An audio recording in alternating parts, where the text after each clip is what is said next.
Bonjour à tous, je m'appelle Alexandra. Merci d'être des nôtres cet après-midi pour qu'on puisse parler un peu des changements en immigration en lien avec le COVID-19. Donc, aujourd'hui, je vais vous partager quelques informations de la part de notre cabinet de Rizila. Aujourd'hui, c'est vraiment important de comprendre que l'information que je donne, c'est une information qui est à jour en date d'aujourd'hui. On suit bien entendu l'évolution de COVID-19, on suit les changements qui ont lieu en lien avec l'immigration. Bien entendu, ça va changer de jour en jour. Donc, à la fin de cette vidéo, je vais mettre des liens au site officiel du gouvernement canadien. Là, vous pouvez aller chercher toute l'information et les mises à jour concernant cette information. Ce qui est important de mentionner aujourd'hui, c'est que ceci ne constitue pas un avis juridique, c'est plutôt de l'information juridique que je vous partage. Bien entendu, un avis juridique, on va décortiquer les faits spécifiques à vous et votre situation pour donner un avis. Mais une information juridique, c'est l'information qu'on pourrait trouver en ligne, l'information générale qui pourrait s'appliquer à plusieurs et qui n'est pas spécifique à vos faits et à votre situation. Malheureusement, lorsqu'il y a des crises comme ça, les escrocs sortent pour essayer de se faire de l'argent. On ne veut pas que vous soyez victime des anarques, donc on veut partager cette information pour votre bien. Si cette information n'est pas pour vous, vous pouvez la partager avec un proche, un ami ou un membre de la famille qui souhaite immigrer au Canada ou qui est en processus d'immigrer au Canada. Comment reconnaître un anarque? Normalement, ce que je peux dire ou ce que je conseille aux gens, c'est que si quelque chose semble être trop beau pour être vrai, normalement c'est trop beau pour être vrai, c'est la réalité. Les choses ne sont pas faciles comme ça, surtout pas au moment de crise.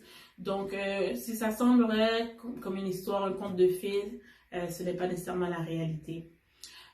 D'autant plus, j'aimerais faire une mise en garde quant à l'information qui circule sur les réseaux sociaux, sur le fameux WhatsApp, sur Facebook, de l'information qui n'est pas à jour, premièrement, ou de l'information qui est carrément faux. Il faut faire attention à ce genre d'informations qui circulent. Il y a des sites web qui sont générés un peu partout dans le monde avec des promesses d'immigration au Canada. Et je peux vous dire que si ce n'est pas un site web officiel du gouvernement canadien, vous ne pouvez pas vous fier à cette information-là. Je donnais l'exemple tantôt qu'un ami m'a partagé un post WhatsApp où on disait qu'on prenait 5000 personnes, le gouvernement canadien cherchait 5000 personnes pour immigrer au Canada. Et quand elle m'a envoyé ça sur WhatsApp, j'ai vu, il y avait le drapeau canadien en emoji un peu partout avec l'information qui disait on prend les premiers 5000 à appliquer, c'est un nouveau programme. Donc quand j'ai cliqué le lien, premièrement, ça finissait en .com, déjà je savais que c'était pas bon. Et sur le site web, il y avait comme une bannière qui défilait au haut de la page qui disait 5000, ensuite descendait dans les 4000, descendait rapidement dans les 3000 pour provoquer un peu la panique chez la personne qui devait appliquer le plus tôt possible. Le gouvernement canadien ne fait pas ce genre de choses. Ce genre d'informations-là est diffusée un peu partout.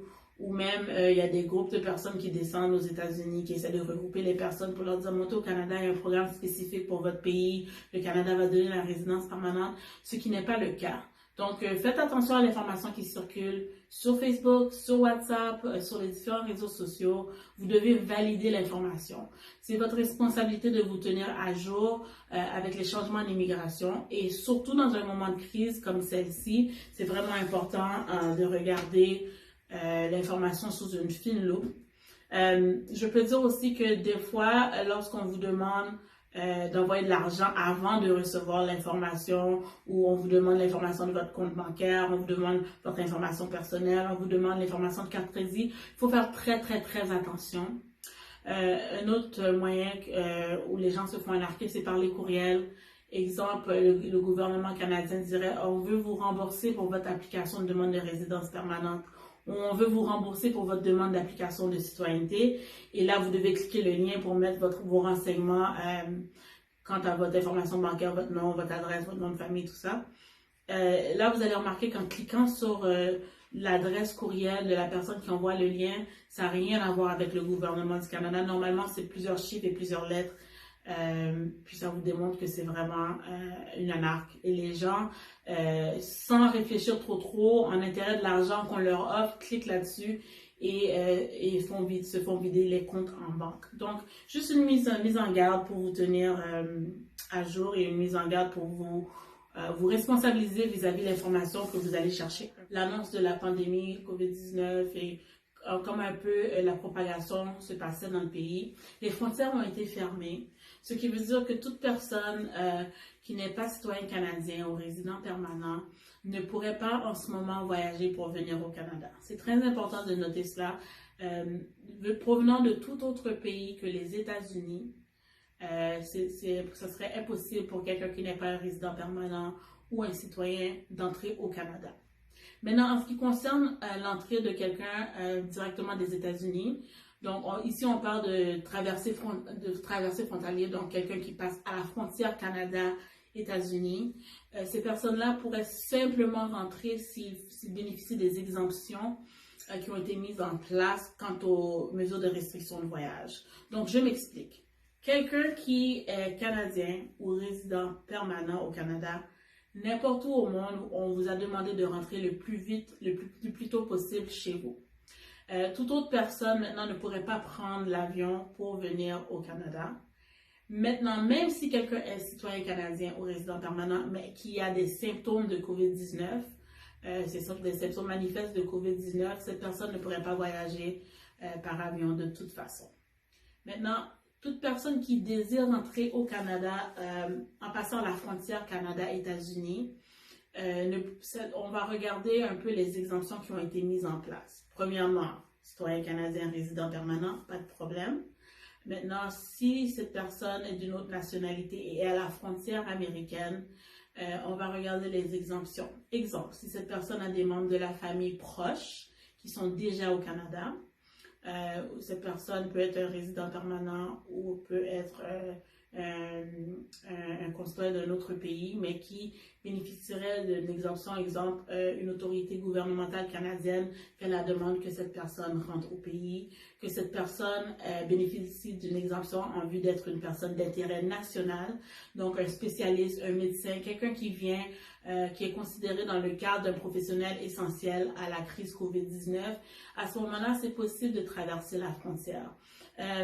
Donc, pour voir les exemptions, je vous invite à aller voir sur le lien que je vais mettre en bas de la page sur Facebook, qui explique un peu qui sont ces gens qui sont exempts et qui pourraient traverser de façon terrestre à la frontière Canada-États-Unis. Mais si ce n'est pas, si vous ne bénéficiez pas de l'exemption, vous ne pourrez pas traverser à moins d'être un citoyen canadien ou un résident permanent. Ok, quelques autres mises à jour que je voudrais expliquer aujourd'hui. Ce message maintenant s'adresse à toute personne qui aurait déjà entamé une demande de citoyenneté ou une demande de résidence permanente et que le gouvernement canadien, donc dans ce cas-ci IRCC, Immigration, Réfugiés, Citoyenneté Canada, vous a demandé de fournir des informations additionnelles.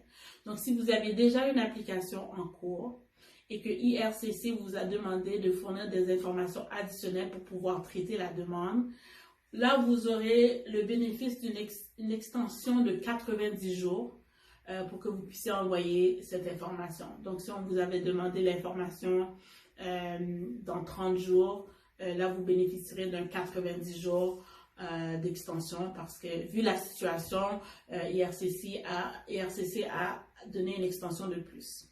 Cela s'applique à toute personne, comme j'ai dit, qui ont déjà une demande en cours. Donc, vous avez déjà entamé le processus, vous étiez en attente d'une réponse et la réponse était qu'on avait besoin d'autres informations. Donc, ce 90 jours-là, elle s'appliquerait à vous.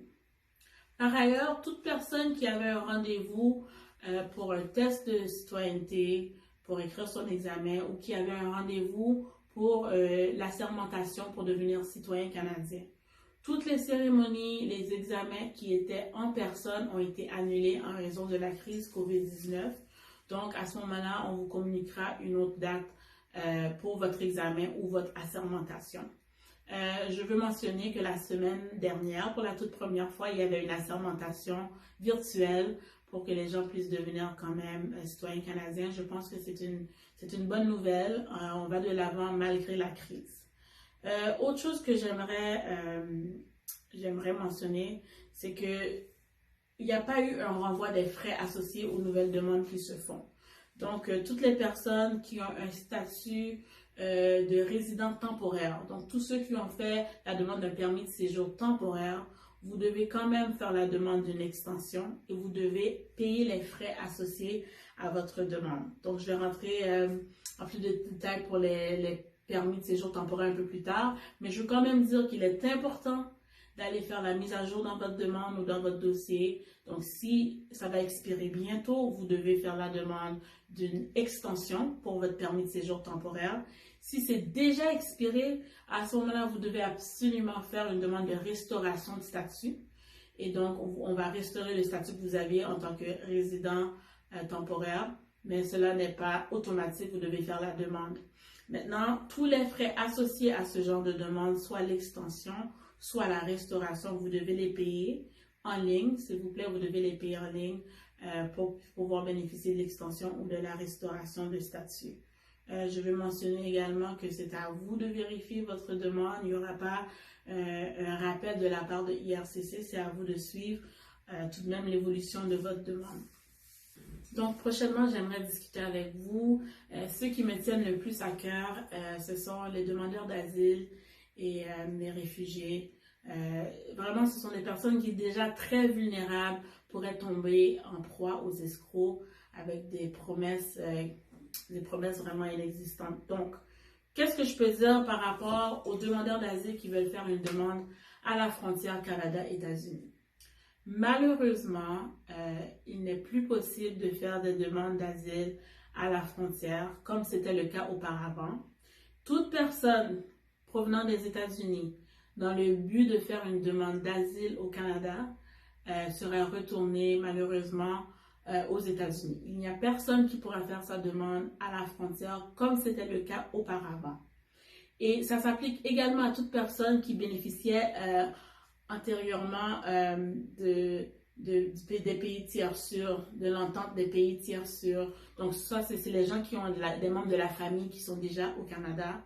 Même ces gens-là vont être retournés aux États-Unis.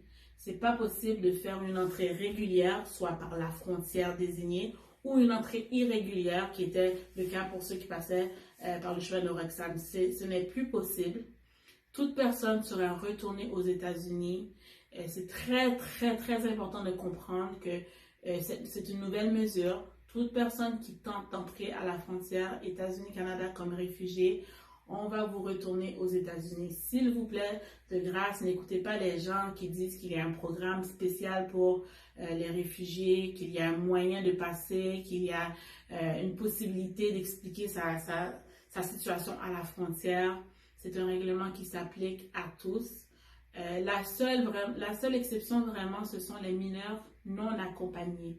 Donc, un enfant qui se présente à la frontière comme demandeur d'asile ne sera peut-être pas retourné, mais toute autre personne sera renvoyée aux États-Unis. Donc, ça ne vaut pas la peine d'essayer. Ça ne vaut pas la peine de conseiller à vos membres de la famille qui sont aux États-Unis d'essayer d'entrer au Canada. Parce que toute personne, tout demandeur d'asile, encore une fois, qui passe à travers cette frontière ou qui tente de passer à travers la frontière Canada-États-Unis sera retourné aux États-Unis. C'est le cas pour l'instant. On suivra l'évolution du dossier. Si toutefois ça change, c'est sûr que je vais mettre sur la page, encore une fois, une mise à jour. Pour ceux qui ont fait une demande d'asile et qui sont déjà au Canada, ça veut dire que vous avez fait votre demande d'asile soit à la frontière, soit à l'aéroport, soit dans un poste d'immigration. Vous avez fait votre demande antérieurement au changement et vous êtes déjà sur le territoire canadien. Donc là, je m'adresse à vous. Vos audiences ont été reportées. Toutes les personnes qui avaient une audience en personne, ces dates d'audience-là ont été reportées. Et vous devez vous assurer de communiquer avec votre avocat ou avec la Commission pour la protection des réfugiés pour une nouvelle date. On vous communiquera la nouvelle date soit par courrier ou vous pouvez appeler pour voir un peu approximativement combien de temps il y aura de délai dans ces nouvelles audiences. Je peux vous dire que tous les bureaux sont fermés, les bureaux d'immigration sont fermés, il n'y a pas de consultation en personne ni de visite en personne. Je peux vous dire qu'il n'y a pas moyen non plus d'aller déposer vos documents en personne. Vous devez soit l'envoyer par courrier, par télécopieur ou par courriel ou le e-post. Ça, ce sont pour tous les documents qui devaient se rendre à la section de la protection des réfugiés. La commission ne recevra personne en personne. Donc, vous devez envoyer vos documents autrement. Maintenant, je prends le temps de parler de nos touristes, ceux qui bénéficiaient d'un visa touriste ou un super visa. Donc, ceux qui ont fait la demande et qui ont déjà ce visa en main. Malheureusement, les exemptions ne s'appliqueront pas à vous. C'est considéré comme une visite touristique et pas une visite essentielle. Donc, quelqu'un avec un visa valide, malgré la validité de votre visa, vous ne pourrez pas entrer au Canada comme visiteur. Ça s'applique également à ceux qui ont un super visa. Une personne maintenant qui est aux États-Unis, sur le territoire américain, et veut traverser maintenant à la frontière Canada-États-Unis avec un visa visiteur ou un super visa, vous pouvez seulement traverser si vous bénéficiez des exemptions que j'ai mentionnées tout à l'heure. Donc, si vous ne bénéficiez pas des exemptions, malgré la validité de votre visa, vous ne pourrez pas rentrer au Canada. Autre chose à mentionner, tous ceux qui étaient sous le coup d'une mesure de renvoi. Mesure de renvoi, ce que je veux dire par là, en termes généraux, qu'on utilise de façon commune, ceux qui étaient sous ordre de déportation, si on veut, mais qu'on appelle mesure de renvoi. À partir du 17 mars, pour une période de 3 semaines, il y avait une suspension des mesures de renvoi contre toute personne qui était assujettie à une mesure de renvoi. Maintenant, on est à la fin de ces 3 semaines. C'est votre responsabilité, encore une fois, de vous informer auprès de votre agent si vous êtes encore sous la suspension des mesures de renvoi ou s'il y aura renvoi comme prévu. Et prochainement, pour tous ceux et celles qui ont fait une demande de citoyenneté, une demande de résidence permanente ou une demande de permis de séjour temporaire, maintenant je vais m'adresser à vous. Je veux vous dire qu'il n'y a aucune disposition qui a été prise pour accélérer ce genre de demande. Toute personne qui a fait une application de citoyenneté, résidence permanente, permis de séjour temporaire, il n'y a pas un mécanisme pour accélérer votre demande ni pour aller au-devant de la file. N'écoutez personne qui vous dit qu'ils ont un moyen de vous faire passer avant les autres, qu'ils ont un moyen d'accélérer votre dossier. C'est vraiment très difficile en ce moment. Certains bureaux sont ouverts à travers le monde, d'autres bureaux de visa sont fermés. Il n'y a pas moyen de dire quand la demande va être traitée. Au contraire, il y a des délais de traitement et non une accélération dans le processus de traitement qui est tout à fait normal dans une situation de crise pour qu'il y ait un délai et non une accélération. Donc, faites attention à tous ceux qui vous disent qu'ils ont un moyen de faire avancer votre dossier pour une somme d'argent. Impossible. Il n'y a pas une somme de plus qu'on demande pour accélérer les dossiers. L'immigration, sur le site web, les délais de traitement sont postés sur le site web avec une mention qu'en raison du COVID-19, il pourrait y avoir un délai de traitement qui est plus long que prévu. Maintenant, pour tous ceux et celles qui ont fait une demande de résidence permanente au Canada et qui ont été acceptés, ces gens-là qui ont reçu une confirmation de résidence permanente, et vous avez reçu votre visa, mais en raison de la crise COVID-19, vous n'avez pas pu voyager pour venir au Canada. C'est vraiment important de mentionner que vous devez aller sur le site web de IRCC et d'envoyer une mise à jour via le formulaire web, parce que vous devez informer IRCC que vous n'avez pas été en mesure de voyager pendant la période de validité de votre visa. C'est très important de le mentionner. Et maintenant, pour ceux qui ont reçu la confirmation de résidence permanente et qui avaient le visa et qui est maintenant expiré et qui n'envisagent pas quand est-ce qu'ils pourront voyager pour venir au Canada, Encore une fois, c'est très important, c'est à vous, via le formulaire web sur le site web d'IRCC, d'informer l'immigration de votre délai à entrer au pays. Et ce qu'ils vont faire, c'est qu'ils vont ouvrir et réévaluer cette demande pendant 90 jours. C'est pas automatique. Vous devez faire la demande, vous devez signaler le délai dans votre départ, vous devez signaler toute impossibilité de voyager afin de ne pas perdre la possibilité de venir au Canada. Donc, tous ceux et celles qui ont une confirmation de résidence permanente avec le visa, vous devez vous présenter à l'aéroport avec preuve en main pour pouvoir venir au Canada. Sinon, si vous êtes dans l'impossibilité de vous déplacer, s'il vous plaît, mentionnez-le via le formulaire web sur le site web d'IRCC. Finalement, la dernière chose que je voulais mentionner aujourd'hui, c'était en ce qui concerne les étudiants internationaux. Donc, tous ceux et celles qui sont déjà ici, à ce moment-là, vous allez regarder la période de validité de votre permis de séjour étudiant. Mais ça, ce que je veux dire là maintenant, ça s'applique plutôt à ceux qui ne sont pas encore au Canada. Donc, si vous avez un membre de la famille ou vous connaissez quelqu'un qui voulait venir en tant qu'étudiant. Maintenant, si cette personne a déjà reçu son permis d'études et a déjà l'autorisation d'un établissement d'enseignement désigné, cette personne pourrait se présenter à l'aéroport avec la documentation en main et tenter une entrée au Canada. Je dis bien de tenter l'entrée au Canada parce que ce n'est pas garanti que cette personne pourrait rentrer. Plusieurs compagnies aériennes ont privilégié le retour et le rapatriement de citoyens canadiens et de résidents permanents. Ce qui veut dire qu'un étudiant international pourrait bien vouloir partir, a déjà fait les arrangements, a déjà un appartement ici, a reçu confirmation, mais aurait de la difficulté à embarquer dans un vol pour venir au Canada. Tout de même, tentez la chance, présentez-vous avec vos documents en main. Vous devez expliquer vos circonstances, vous devez avoir les preuves en main, vous devez avoir une lettre d'IRCC validant que vous êtes bel et bien accepté comme étudiant. Et cette lettre-là doit être datée avant le 18 mars 2020. Donc, c'est une lettre de l'IRCC vous autorisant d'étudier au Canada, datée avant le 18 mars 2020, sans quoi vous ne pourrez pas venir poursuivre vos études en territoire canadien. Donc, c'est là tout ce qu'on a aujourd'hui comme mise à jour. Encore une fois, soyez vigilants.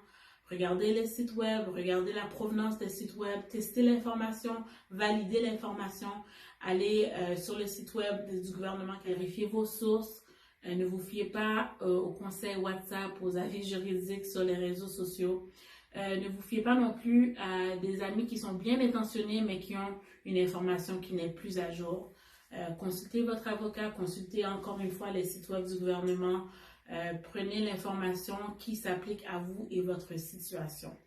Donc, je vous invite à consulter notre page pour les liens que je vais mettre en bas de page. Soyez vigilants, restez en santé, lavez-vous les mains, propagez l'information, ne propagez pas le virus. Soyez bénis. À la prochaine.